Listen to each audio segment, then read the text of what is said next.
Welcome to the Accidentally Fit podcast. I'm your host, Joe Hashey, and this episode is brought to you by Synergy Athletics with locations in Vestal, Binghamton, and Endwell.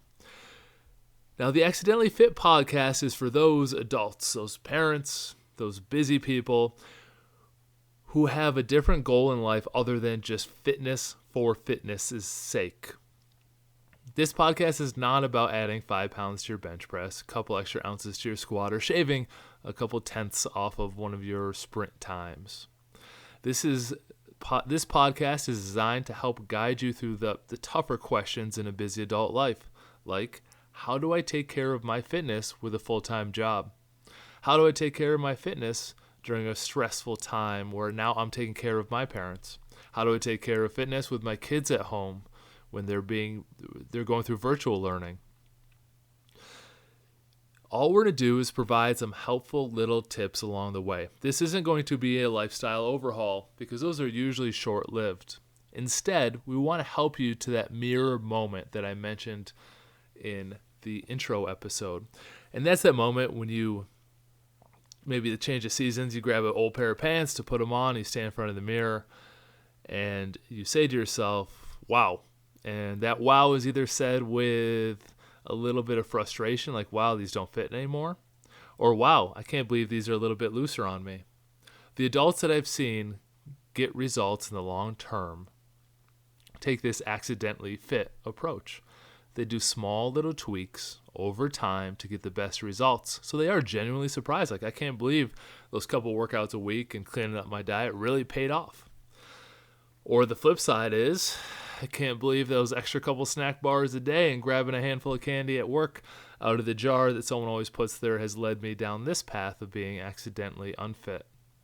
The challenge is with exercise is that we don't realize the results until a time in the future. But today, we want to start giving you habits that are easy to implement so that time in the future can be done with celebration. It's like that time just comes out of nowhere, but it'll be there, guaranteed. It could be a doctor's appointment, it could be the mirror, it could be just you playing with your kids and realizing that you can actually keep up with them now. But regardless of when that moment happens, it is coming. And instead of doing a whole just restrictive diet, crazy workouts lifestyle that's not sustainable, we're going to make small tweaks, which over time will get you the results you want. Today's topic is on decision making and how to make decision making much, much easier when it comes to making the right choices for your health and fitness. The basic concept is this: you want to minimize the number of decisions you need to make. Here's example number 1. If you decide what you want to eat when you walk into the kitchen each day, that's maybe 3 times a day, 7 days a week, that's 21 decisions you need to make. Now, most adults get breakfast okay. They're not under a lot of stress. They wake up, they have a routine. So you really don't even need to worry too much about that one. Lunch, maybe they pack it, maybe they bring it to work. Lunch is usually okay. Dinner is usually off the rails because your willpower muscle is a little bit lower. And perhaps you convinced yourself that eating less earlier in the day would work out. You consume less calories, and then you end up having twice as much for dinner, and things fall off. So you need to identify where the trouble areas are. My mother, the English teacher, would be embarrassed of that statement. But we're going on anyway. So you need to identify your trouble areas. If you fall off at breakfast, if you wake up and have a cinnamon roll and a donut, well, you probably want to limit that decision. Same with lunch, same with dinner. And here's how to do it. Here's an absolutely doable tactic. Once a week, you write yourself a menu. I'm not calling it meal prep because it has a negative connotation. I want to think back to those good old days. High school, middle school, you got that menu and you checked off the boxes of lunches you wanted to buy, and your parents would send you with, back in my day, I think it was $1.20 to get the school lunch or your bag lunch. So you made that decision even as a child much earlier on. But now as adults, we think we're immune and we think we can just make those decisions when we're hungry. We think we go grocery shopping when we're hungry. Not a great idea.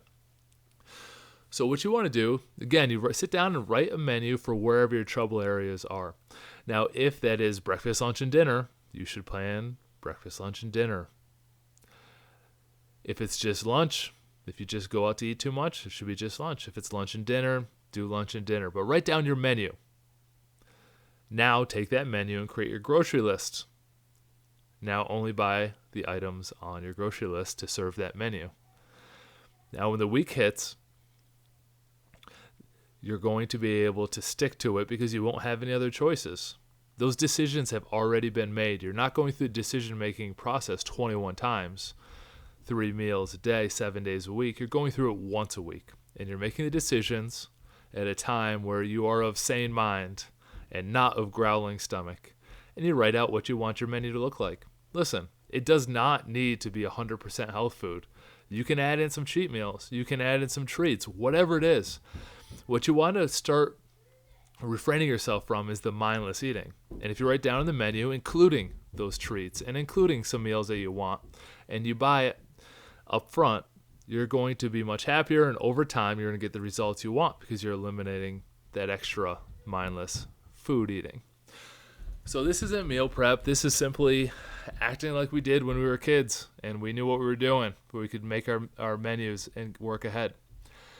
The second thing I want to provide on this topic is when you make your dinner menu, this is for the parents, feel free to do the same thing that we used to be done to us when we were kids. Post it on the refrigerator and let the kids choose that meal, or let them choose one of a couple other options. Now I have 3 kids. So what we used to do was, all right, well, what's for dinner? Well, my wife would say, I'm going to get rotisserie chicken. 2 kids will say, I don't want that. 1 kid will say, yeah, I want it. We ended up every night in a whole cluster F of trying to decide we're going to make, and it ends up being something unhealthy just to keep the kids quiet. However, when we simplify the process by providing them the menu, it makes them feel like an important part of the family and an integral part in the decision-making process, where you say, here's what our meal is, and here's 2 other options you can make on your own. Now teach them those other options and make them moderately healthy. Let them have input on it. So the other night we had spinach, sausage, potato soup. 1 child liked it, 1 did not. He knew that he could go and make himself a turkey and cheese sandwich or a peanut butter and jelly sandwich and choose one of 3 healthy sides. So without any argument, he said, I don't want that. He had his meal prepped and he had it at the table. He's 8 years old and he's able to handle it now so much better than when we would just say, hey, here's what I want. What do you guys think? And it just opened up Pandora's box. So tip number 1 is write your menu. Tip number 2, if you have other people in the house, share that menu and let them choose other options that they want or decide, and make sure that they are empowered to do so. It has taken a lifetime of stress off of our dinner time eating. And after working with thousands of adults, one of the biggest questions or almost speed bumps they have, you know what, I'm going to choose a stronger word.